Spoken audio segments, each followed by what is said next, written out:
सोलापुरात तापमानाचा पारा 44 अंशांच्या पुढे गेला असताना उन्हाचा कहर आता थेट जीवघेणा ठरू लागला आहे।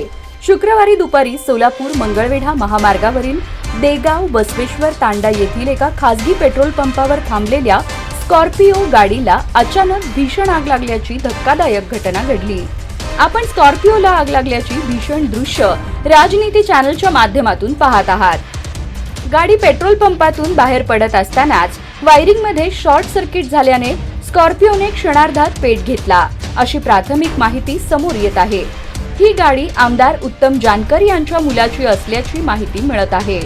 या आगीने काही क्षणातच संपूर्ण स्कॉर्पिओ जळून खाक झाली।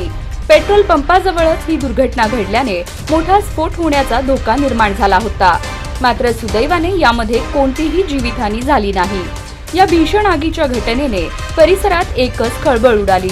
घटनास्थळी अद्याप अग्निशमन दल दाखल झालं नसून नागरिकांनी स्वतः सुरक्षेची काळजी घेत पंप परिसर निर्मनुष्य केला आहे।